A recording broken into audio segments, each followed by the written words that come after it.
introduction, je vais vous lire le Cantique des Cantiques au chapitre 2, avant que nous puissions tous ensemble élever notre voix d'un même cœur, d'un même amour. Cantique des Cantiques, chapitre 2, et je vais vous lire du verset 8 au verset 14. Alors, Cantique des Cantiques, chapitre 8. Cantique des Cantiques. Chapitre 8. Chapitre 2, Ah, écrit trop loin. 2 verset 8, à D'accord. partir du verset 8 jusqu'au verset 14. Une déclaration d'amour magnifique de notre époux. Puisque nous sommes son épouse passionnée. Exactement. La voix de l'homme que j'aime, le voici qui vient, bondissant au-dessus des montagnes, sautant au-dessus des collines. Mon bien-aimé est comme une gazelle ou un jeune cerf. Le voici qui se tient debout près de notre mur, regardant par les fenêtres, observant par les treillis. Mon bien-aimé parle, il me dit, lève-toi, mon amour, ma beauté, sors, car tu vois que l'hiver est passé, la pluie est finie et s'en est allée. Les fleurs apparaissent dans la campagne, le temps du chant des oiseaux est arrivé, et le roucoulement des colombes se fait entendre dans le pays. Les figuiers forment leurs figues vertes, et les vignes en fleurs donnent leur parfum. Lève-toi, mon amour, ma beauté, ma colombe, toi qui te caches dans les cavités du rocher, dans les renforcements secrets de la falaise. Laisse-moi voir ton visage et entendre ta voix, car ta voix est douce et ton visage est charmant. Voilà ce que nous dit l'époux ce matin. Ma Amen. colombe, toi Mm. qui te caches dans les cavités du rocher, dans les renforcements secrets de la falaise, laisse-moi voir ton visage et entendre ta voix, car ta voix est douce et ton visage est charmant. Ouais, Je amen. vous invite vraiment à élever vos voix, à ce qu'on élève nos voix remplies d'amour pour notre Seigneur, pour notre époux ce matin, et laissons-nous vraiment conduire dans la louange, dans l'adoration pour notre bien-aimé qui nous appelle, qui veut voir notre visage et entendre notre voix ce matin. Préparer l'épouse, c'est donc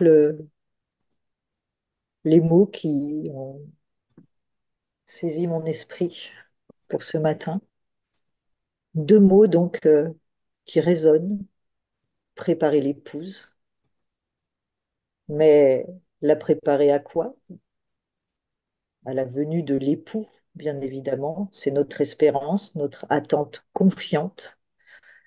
Mais il va nous falloir traverser des moments difficiles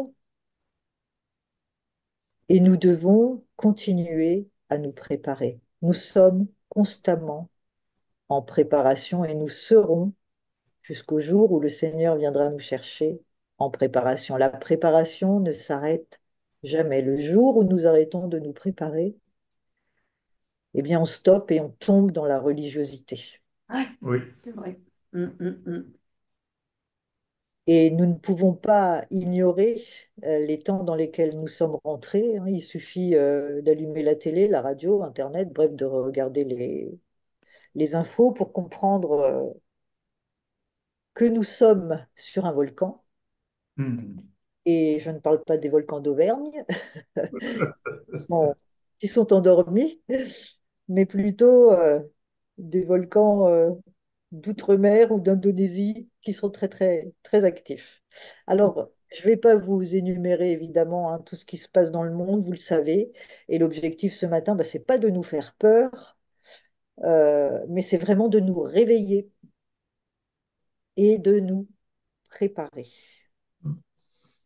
non seulement pour tenir ferme dans le mauvais jour, mais surtout pour être cette épouse pure, sans tache, sans ride, victorieuse, celle que l'époux vient chercher. Alors que signifie se préparer?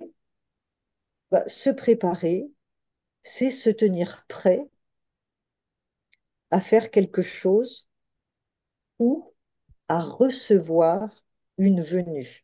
Vous voyez donc qu'il y a deux dimensions dans le fait de se préparer, faire quelque chose et se tenir prêt à faire quelque chose et à recevoir une venue. Alors, à faire quelque chose, c'est préparer le chemin du Seigneur. Le mot employé pour préparer en grec est etaimazo, qui signifie donc se tenir prêt à recevoir quelqu'un et notamment à recevoir une venue ou donc à faire quelque chose. Alors ce mot désigne, ce que je vous dis, préparer le chemin du Seigneur, c'est ce que nous a dit Jean-Baptiste. Ce mot de préparer désigne une coutume orientale d'envoyer des gens devant les rois en voyage pour évaluer les routes et les rendre praticables. Préparer le chemin du Seigneur, ça signifie être devant le roi en voyage pour évaluer les routes et les rendre praticables. C'est notre rôle d'épouse et d'intercesseur. Préparer le chemin du Seigneur. C'est le rôle de l'épouse, donc. Et d'ailleurs, dans les mariages, vous noterez que la future épouse avance en premier au bras de son père. Elle passe en premier au bras de son père. Une épouse magnifiquement préparée, maquillée, coiffée et vêtue d'une magnifique robe blanche. Et Christine qui est avec nous sait de quoi on parle quand on parle de robe de mariée, de préparation de la mariée.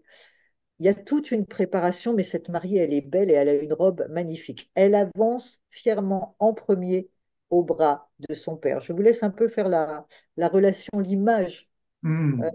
de l'épouse au bras de son père.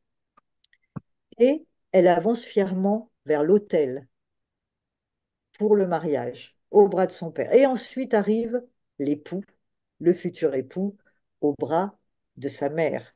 Et nous avons là l'image parfaite de la fusion entre le terrestre et le céleste, l'épouse, le Père, le Fils et le Saint-Esprit. Les fiançailles, parce que nous sommes là encore, avant qu'il soit devant l'autel, encore dans la phase des fiançailles. Mais ces fiançailles, elles prennent fin avec le mariage. Le temps d'attente et de préparation s'achève pour rentrer dans cette nouvelle dimension du mariage. Mais pour l'heure, en ce qui nous concerne, nous sommes dans les fiançailles, c'est-à-dire dans la préparation. Et il convient donc de nous préparer, et se préparer n'est pas ou ne devrait pas être une corvée, Hmm. parce que quand une mariée se prépare, elle est amoureuse, donc elle est portée par l'amour. Elle peut passer, et on le sait tous, quand on est amoureux, on passe des heures dans la salle de bain à se faire beau pour celui ou celle qu'on va aller voir. On veut être beau. Ça n'est pas une corvée. On veut être la plus belle ou le plus beau avant un rendez-vous avec celui ou celle dont on est amoureux. Ce n'est pas une corvée. Pourquoi je vous dis ça? Parce que j'ai écouté l'autre jour un message qui m'a fait rire et j'ai trouvé ça très très très bon. Et le serviteur disait il disait, mais quand on s'apprête à pêcher, quand on s'apprête à pêcher, c'est pas une corvée. On dit pas, mince, il faut que j'aille pêcher. Oh non, il faut que j'aille pêcher. On ne se pose même pas la question, à vrai dire, pêcher petit ou grand, voilà, quand on s'apprête à pêcher, c'est pas une corvée parce que du coup, on y va. Et il dit, mais par reconnaissance, par honneur à notre Seigneur, on ne devrait jamais, pour lui rendre honneur, ça ne devrait jamais être une corvée de venir dans sa présence. Oui. Amen, amen. Un acte d'amour librement consenti. Hmm. À l'image de quand on est amoureux, on ne traîne pas des pieds pour aller au rendez-vous, hein. Hmm. On a hâte On y court. d'y aller parce qu'on est porté par l'amour. Eh bien voilà l'effervescence, la joie que nous devrions ressentir et que le Seigneur aime et aimerait et veut que nous ressentions pour nous préparer à la venue de notre époux, quels que soient les obstacles à surmonter avant ce grand jour. Ne pas regarder les obstacles, les difficultés, mais avoir les yeux, et on l'a dit plusieurs fois ce matin dans ce moment de louange, les yeux, les regards fixés sur Jésus, sur Yeshua, notre époux.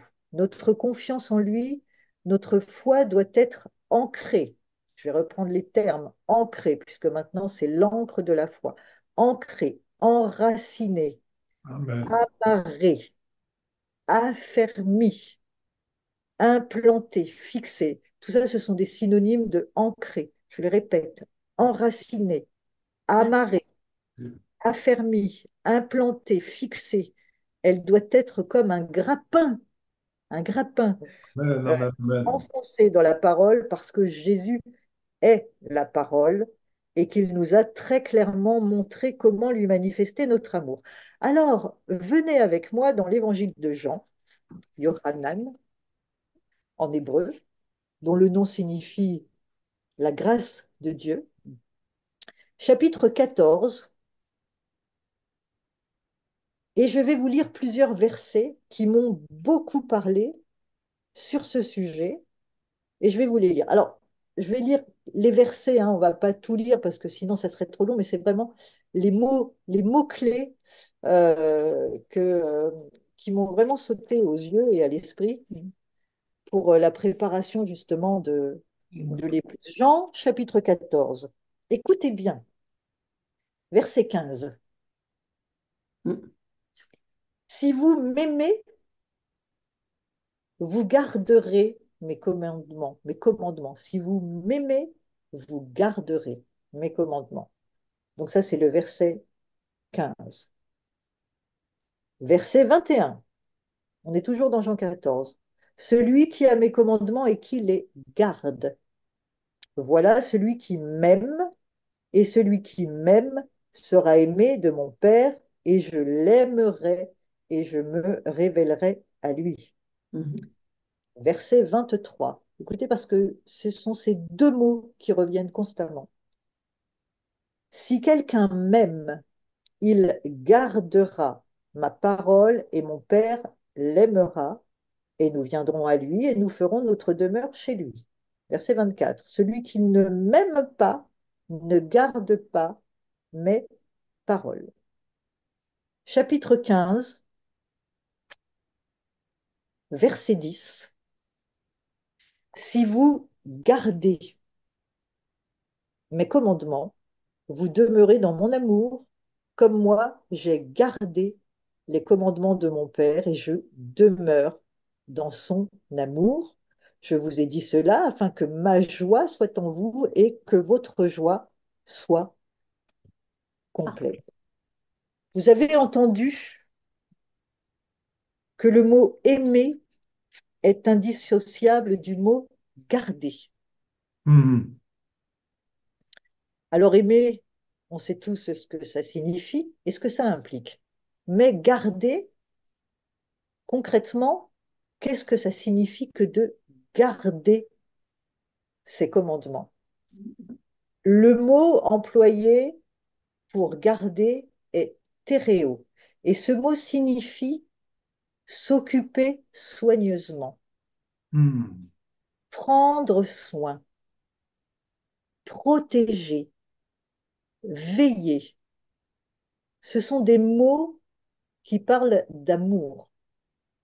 Parce que quand on aime, on protège, on prend soin, on s'en occupe soigneusement, on veille dessus. C'est pour ça que le mot si vous m'aimez, vous gardez, ça ne peut que fusionner. Parce que le fait de garder les commandements, de garder sa parole, c'est en prendre soin, c'est la repasser dans notre cœur, c'est Amen. veiller sur elle, c'est la protéger, c'est la garder. Nous sommes là dans une relation d'amour avec la parole, donc avec celui qui est la parole.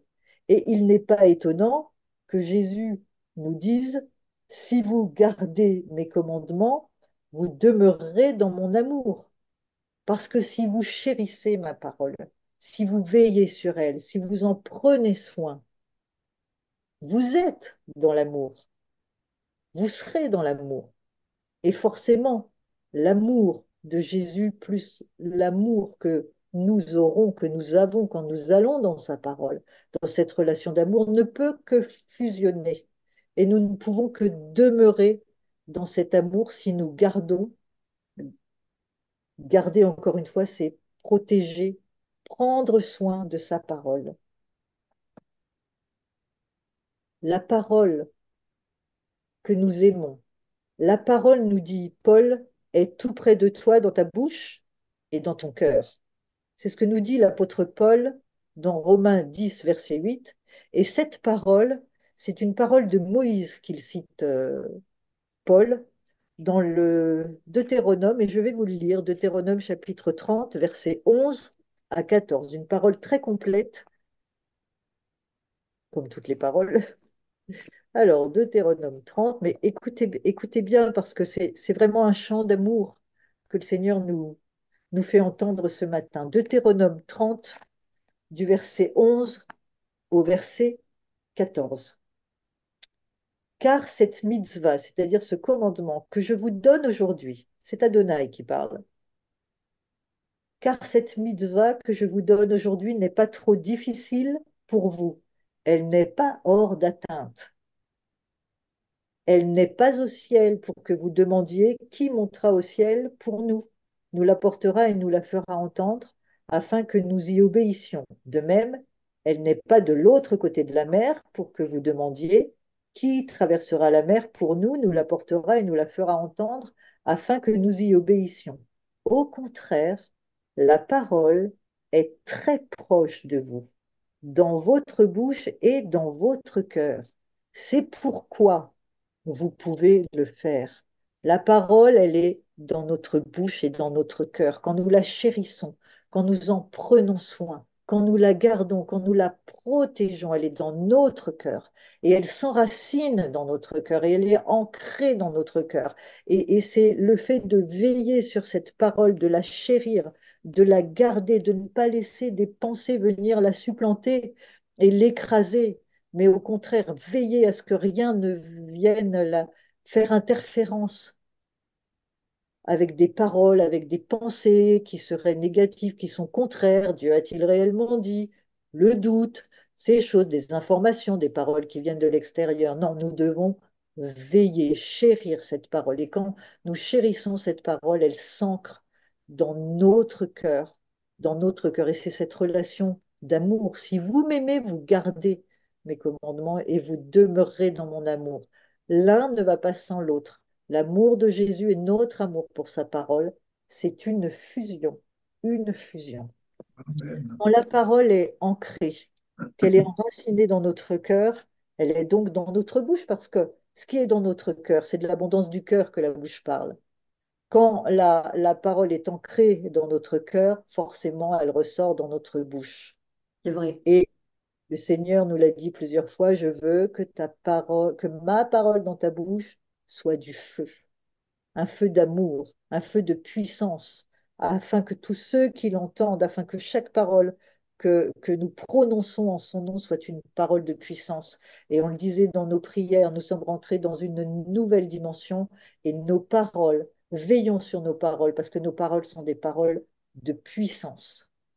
Veillons sur nos paroles à ne pas dire des paroles contraires à ce que l'Esprit nous inspire, parce que ces paroles sont aussi puissantes. Et si nous proclamons des paroles contraires à ce que le Seigneur nous demande de dire, elles vont porter du fruit aussi. Alors vraiment, veillons, veillons sur notre parole. La parole est ancrée dans notre bouche, dans notre cœur. Elle est enracinée. Nous chérissons ce qui est dans notre cœur. Donc nous en prenons soin. Nous protégeons ce que nous aimons. Et ça n'est pas difficile. C'est pas une corvée quand nous aimons. Protéger nos enfants, par exemple, c'est pas une corvée de protéger nos enfants. C'est même un besoin de les entourer, de les encadrer, de les protéger, de veiller sur eux, de toujours penser à eux, de les élever dans nos prières. Ce n'est pas un amour à sens unique que nous vivons avec notre Seigneur, en tout cas que nous devons vivre avec notre Seigneur, parce que il ne faut pas oublier que c'est lui qui nous a aimés le premier. C'est lui qui nous a déclaré son amour le premier avant même que nous le connaissions. C'est lui qui nous a choisis. Alors, comment répondons-nous à cet amour? C'est une question que je nous invite, parce que je m'invite aussi à me poser cette question. Est-ce que cet amour en moi, en nous, porte du fruit? Et quel est ce fruit? Est-ce qu'on l'aime? Est-ce que je l'aime? Est-ce que je suis admirative de tout ce qu'il fait, tout ce qu'il dit? Ou est-ce que je l'aime par intérêt, c'est-à-dire pour ce qu'il me donne? On a peur de ne pas être sauvé. Est-ce que je l'aime parce que j'ai peur de ne pas être sauvé? Est-ce que je l'aime juste parce que je veux être sauvé?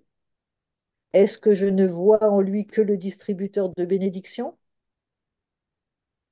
C'est un peu à l'image comme si on faisait un mariage et que je me mariais avec un homme pour ses biens matériels, pour sa maison, pour la sécurité qu'il peut m'apporter. Mais où est l'amour? Et c'est là la question que moi je me pose et que je vous invite à vous poser parce que c'est une question importante dans Mhm. les temps, dans les temps dans lesquels on est. Il y a deux types d'amour dont on peut dire d'ailleurs que l'un n'est pas vraiment de l'amour, en tout cas n'est pas cet amour que Dieu et que Jésus, que l'époux recherche. Et c'est cet amour qui va déterminer notre relation et les fruits qui en découlent. L'amour qui porte du fruit est un amour librement consenti. C'est pas une corvée. On C'est vrai. l'aime parce qu'il est, Mm. parce qu'il est Dieu. On l'aime parce qu'on est admiratif, pas pour ce qu'il nous donne, mais parce qu'il est.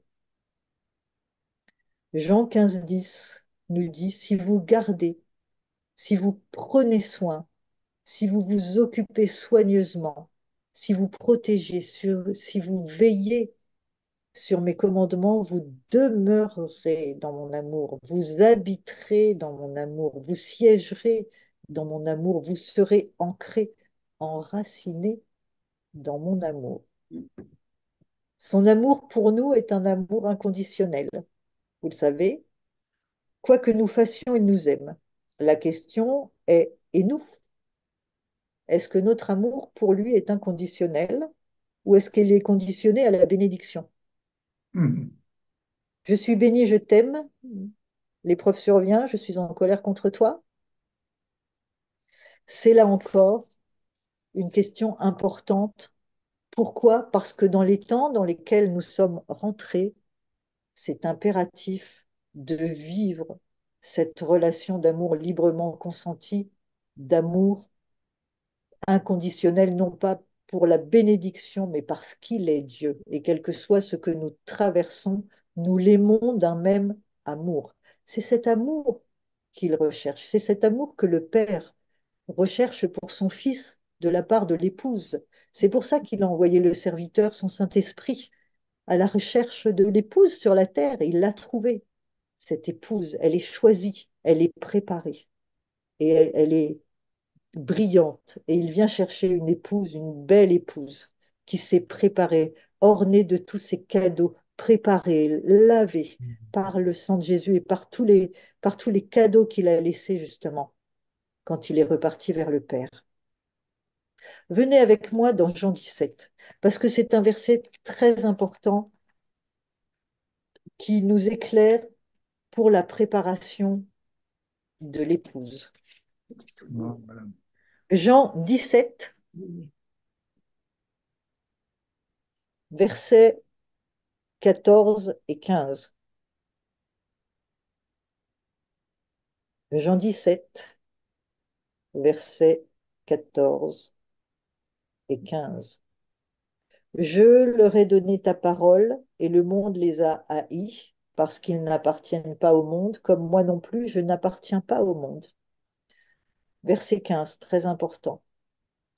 Je ne te demande pas de les enlever du monde, mais de les protéger du malin. Je ne te demande pas de les enlever du monde, mais de les protéger Hmm. du malin. Je ne te demande pas de les enlever, le mot est aéro, du monde, mais de les terréo, c'est-à-dire ce que nous venons de voir, garder soigneusement, protéger, veiller. C'est ce mot qui est employé, de les terréo du malin. Enlever, le mot c'est aéro. Ce mot signifie soulever, transporter, déplacer d'un endroit. Je ne te demande pas de les déplacer d'un endroit de ce monde, mais je te demande de les protéger, de les garder, de t'occuper soigneusement d'eux, de prendre soin d'eux durant ces temps difficiles. Quelques mots donc sur le terme enlever qui évidemment nous évoque aussi l'enlèvement. Le mot employé par Paul dans 1 Thessaloniciens 4, quand il parle de l'enlèvement, ce mot pour enlever est harpazo, qui signifie, lui, saisir, arracher, enlever de force. Mais ce mot est dérivé du même mot aéro qu'utilise Jésus dans Jean 17. Au moment où Jésus prie, dans Jean 17, pour ses disciples et donc pour nous, il les envoie en mission dans un monde où ils vont connaître des difficultés et des persécutions. Et pour ma part, en tout cas, parce qu'il y a beaucoup de choses qui sont dites sur l'enlèvement, je laisse ça à votre discernement et à ce que le Seigneur vous dira à ce propos. Mais moi, je crois très sincèrement que nous sommes dans ce temps-là, c'est-à-dire pas le temps de l'enlèvement, mais le temps où je te prie de prendre soin d'eux, Amen. de les protéger soigneusement, Hmm. ou pas de les enlever de ce monde, parce que c'est pas le temps. C'est pas le temps de l'enlèvement, c'est le temps où nous sommes envoyés pour briller dans la nuit. Oui. Ce n'est pas le temps harpazo, ce n'est pas le temps de l'enlèvement. Hmm. L'enlèvement ne se produira que quand l'épouse préparée aura rempli sa mission. Amen. Amen. Amen. Amen. Donc, je ne te demande pas de les enlever du monde, mais de les protéger du malin. Tout à Je ne fait. te demande pas de les arracher, de les transporter ailleurs. Juste avant, il précise, vous êtes dans ce monde, mais vous n'êtes pas de ce monde. Le Seigneur ne va pas nous enlever de là où nous sommes, mais il va nous faire briller. Et il demande au Père de prendre soigneusement soin de nous, de veiller sur nous, afin de nous protéger du malin. Et le malin, j'ai regardé le mot euh, du mal, du malin, le mot c'est ponos. Et ce mot signifie, donc je te demande de prendre soin d'eux et de les protéger et de veiller sur eux pour, pour qu'ils ne soient pas dans le trouble, que votre cœur ne se trouble pas, dans la douleur, dans la peine, dans la pauvreté. Et il y a ce mot que j'ai trouvé, parce qu'on peut le rencontrer, peiner pour une subsistance quotidienne. Hmm. On peut connaître des problèmes dans nos entreprises, dans nos vies personnelles. Le Seigneur a prié avant de partir pour son épouse, pour qu'elle ne peine pas pour une subsistance quotidienne. Ça veut dire qu'elle soit dans le repos, dans la grâce, dans la faveur, Alléluia. qu'elle ait ses yeux fixés sur Yeshua, son époux, qu'elle recherche premièrement le royaume de Dieu et sa justice, Hmm. et toutes ces choses lui sont données en plus. Jésus demande au Père de nous protéger, de tomber justement, de peiner, que notre esprit soit détourné afin que nous soyons dans l'inquiétude et que nous peignions, que nous soyons dans la peine, dans la difficulté pour notre subsistance quotidienne, qu'elle soit financière, qu'elle soit physique pour notre santé, qu'elle soit pour notre âme. Euh, Dieu, le Père, veille sur nous parce que Jésus, en personne, lui a demandé de nous protéger, de ne pas nous enlever de ce monde, mais que nous soyons brillants et de nous protéger, de nous préserver, de prendre soigneusement soin de nous, de veiller sur nous, afin que nous ne soyons pas dans le trouble, dans la douleur, dans la peine, dans la pauvreté et que nous ne peignions pas pour notre substance quotidienne. C'est-à-dire qu'il nous invite à rentrer dans le repos et dans ces temps difficiles qui sont là, ils sont là. On ne va pas se cacher la face, ils sont là. On peut dire, oh, c'est pas encore ça. Si, si, on est dans les temps difficiles et on voit bien, avec tout ce qui se passe, que les temps sont difficiles. Aussi, le Seigneur nous appelle à cette relation d'amour pour que nous soyons vraiment, que nous siégions avec lui dans les lieux célestes, dans l'amour. Mm. L'amour parfait bannit la crainte. Quel est cet amour parfait? C'est cet amour fusionnel entre lui et l'épouse, entre lui et nous. Et c'est une démarche personnelle que de garder sa parole, de veiller sur notre cœur, d'en prendre soin, de la protéger, de la chérir. Et c'est ainsi, je crois, la préparation de l'épouse, c'est comme ça que se prépare l'épouse, dans cet amour fusionnel avec son époux. L'amour parfait bannit la crainte. Cet amour parfait, c'est celui-là qui bannit la crainte, qui nous laisse dans la présence de notre bien-aimé avec toutes ses richesses, avec tout ce qu'il a accompli, avec tout ce qu'il a fait pour nous. Voilà ce que je voulais vous dire ce matin, vous parler de la part du Seigneur, ce qu'il m'a donné de partager. Et, je vous invite, si vous avez quelque chose à ajouter, à prendre la parole, parce que c'est important que nous prenions tous la parole. C'est moi qui ai présidé ce matin, mais nous sommes tous sur le même plan parce que le Seigneur nous a tous illuminés ce matin de sa lumière. Et si vous avez envie de partager quelque chose, un mot, une parole, quelque chose, une parole que vous auriez reçue ou quoi que ce soit, je vous laisse la parole.